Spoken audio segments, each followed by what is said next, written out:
பிரியா என்ன சமைக்காம அப்படியே அழுங்காமல கொண்டுட்ட நீ வாடுக்க? ஏப்பா வெளியே போலான்னு சொல்லி எப்ப ரெடியாக சொன்னேன். நானும் தம்பி எப்ப இருந்து ரெடியாகி உட்காந்துட்டு இருக்கோம். ஒரு நாளைக்கு வெளியே கூட்டிட்டு போய் சாப்பாடு வாங்கி தரேன்னு சொல்லி போட்டு இவ்வளவு நேரம் பண்ணிருக்கீங்க. எங்க போயிட்டு போயிருந்தமா? அதான் லேட் ஆயிடுச்சு. அதனால ஒரு தம்பி ரெடி ஆயிட்டான் பாரு. அப்ப நீ சோறு ஆக்கல? ஒரு நாளைக்கு தானே, ஒரு நாளைக்கு கூட்டிட்டு போய் வாங்கி தர மாட்டீங்களா? ஒரு நாளைக்கு வெளியே போய் சாப்பிடலாம். நான் சும்மா விளையாட்டு தான் சொன்னேன், நீ நம்பிட்டியா? ஏப்பா டெய்லியும் தானே சமைச்சிட்டு இருக்கிறோம். நாங்களும் பொம்பளைக்கு டெய்லி சமைச்சிட்டே இருந்தா எங்களுக்குன்னா ஒரு நாளைக்கு வெளியே போய் சாப்பிடணும் ஆசை இருக்காதா?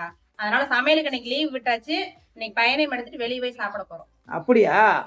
சரி ஓகே. என்ன மழை வந்துருச்சாட்டுக்குது?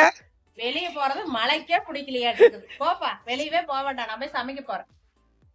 தம்பிக்கு முடி வெட்டினது நல்லா இருக்குல்ல? ஆமாப்பா, அழகா இருக்குதுப்பா. இந்த டைம் அவர் சூப்பரா வெட்டியிருக்காரு வர. தம்பிக்கு பிறந்த நாள்னு சொல்லி சொன்னோம்ல, ஆமா, அதனால நல்லா வெட்டி விட்டாரு. ஹலோ ஃப்ரெண்ட்ஸ், தம்பிக்கு இன்னும் 2 வாரத்துல பிறந்த நாள் வரப்போகுது. அதனால முடிய இப்படி ஸ்டைலா வெட்டி விட்டுருக்குது. அவனோட ஸ்டைல் உங்களுக்கு பிடிச்சதா இல்லையான்னு சொல்லி சொல்லுங்க.